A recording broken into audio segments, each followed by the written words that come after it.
Hello to everyone. I am Manimaran working as assistant professor in SRM TRP Engineering College. This course mainly focus on the design of reinforced concrete structures. This course having the five modules. Each module only focus on the practical aspect. Now we will see about the module 1, the basics of the bar bending schedule.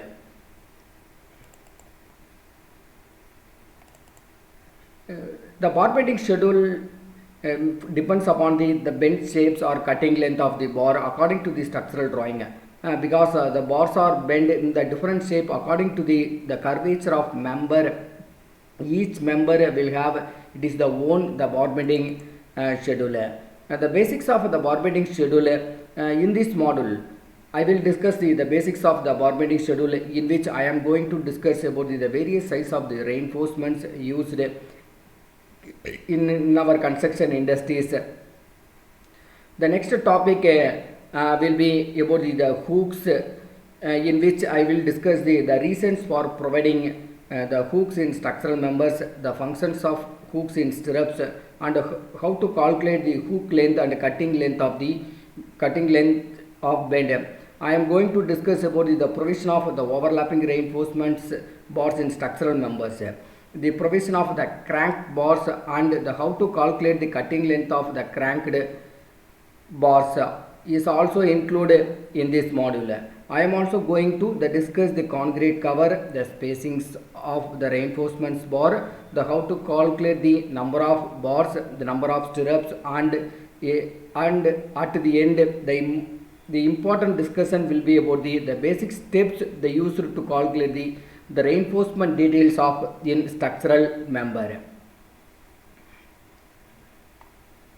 Okay, the first topic is focus on diameters of the reinforcements bar. The steel bars came in a variety size, they including 6 mm, 8 mm, 10, 12, 16, 20, 25, 28, 32 and the 40 mm. In addition that we can have the customized diameters that have be ordered directly from the industries as per our needs. The standard length of the steel bar is usually kept as the 12 meter for convenient the transportation. For this can also be customized bar bending schedule, which is usually done in mega projects.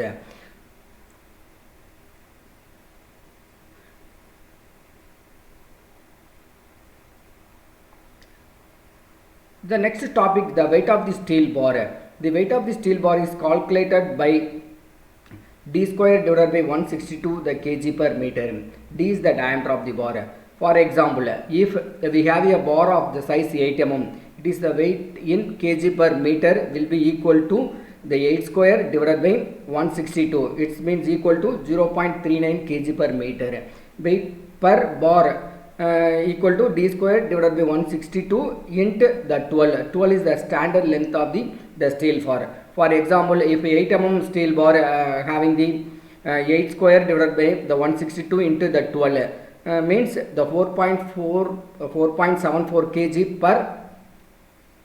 kg per meter. Okay, next we focus on the hooks. Why do we provide the hooks and how to calculate the hook length for bar bending the schedules? The hooks are providing the structural members as per the need. The functions of hooks in stirrups to prevent the seismic movement and prevent the splitting the concrete.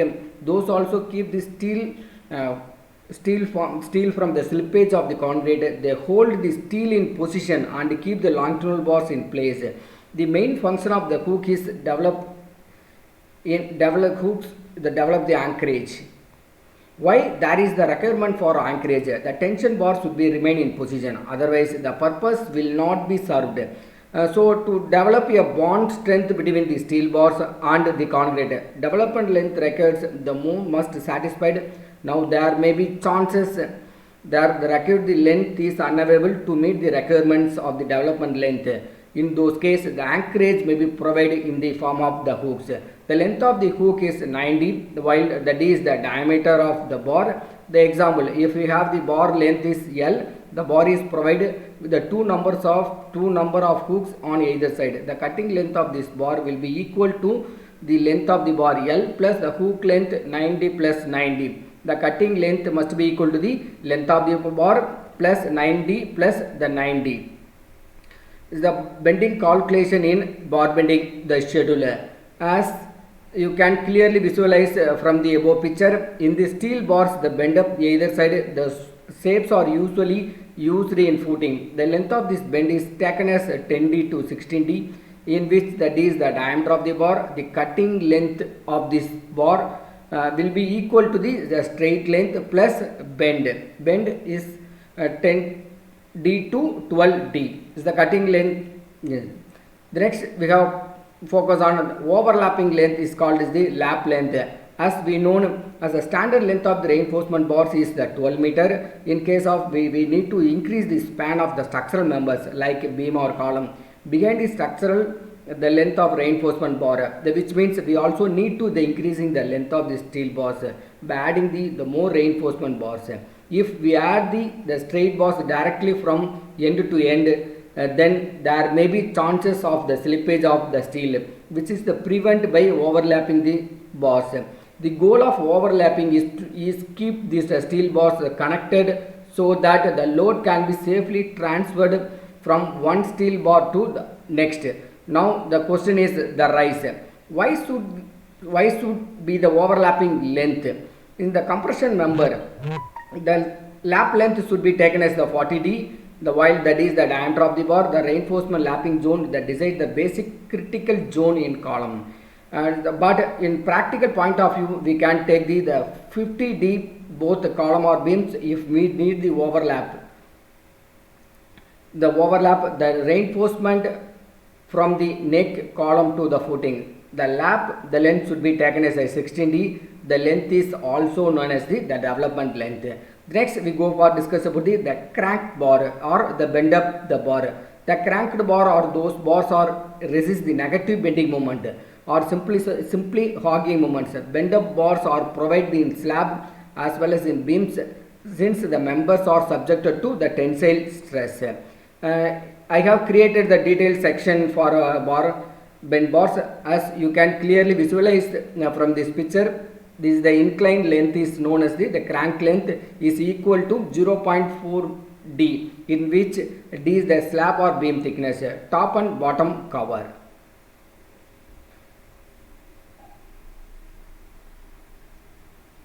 This is the formula for the cutting length for crank bar in bar bending the schedule. L plus 0.4 D plus 0.4 D. Next we go to the concrete cover. The cover is the space between the reinforcement and the shuttering, or it is the minimum distance between the surface of embedded reinforcement and the outer surface of the concrete. The purpose of providing the concrete cover is to prevent the reinforcement bars getting corroded by the environmental exposure. The concrete cover provides the insulation to the steel, hence the protecting the reinforcement bars from the fire. The minimum cover for the footing is taken the 50 mm. The minimum cover for column beams taken from 25 to the 15 mm. The minimum cover for slab is taken 25 mm. I have shown the cross section of the beam for rectangular the shape. The red color is red colored the rectangular stirrups. The black colored the circles or the main bars. The concrete cover area between the stirrups and the beam's outer surface, whereas exposed the concrete surface is the beam's the exterior surface. For providing the clear cover, covering blocks are used to create the space between the reinforcement and the shuttering surface. Those blocks are available the different size as per the need. The spacing of the reinforcement. The spacing is the distance between the two bars. The spacing is provided to have the properly anchorage the reinforcement. That's why the mandatory to cover the steel bars in the concrete. The minimum 5 mm margin between the two bars, the minimum distance between them should be at least equal to the aggregates, the maximum the size. Next, the number of bars. The number of bars is calculated by using the formula number of bars that must be equal to the opposite length divided by spacing plus the 1. For example, if you have the slab dimension Lx into Ly, the number of bars along the Lx must be equal to the Ly direction, y direction length divided by spacing plus 1. Next we go to the stirrups. Next we go to the number of the stirrups we have provided.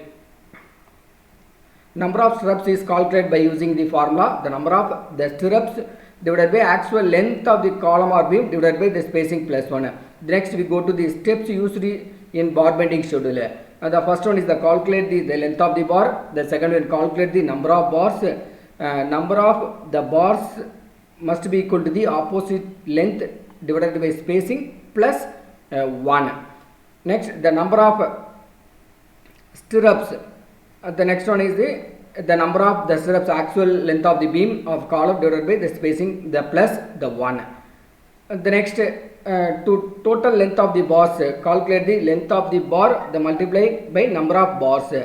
Check the diameter of the bars they used. The next weight per meter bar is calculated by using the formula. The next the weight per meter, all of you very well known, the formula is d square divided by the 162 the kg. The calculate the total weight of the bars.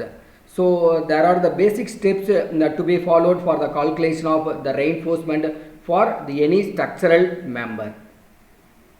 Thank you. We will see about the next session.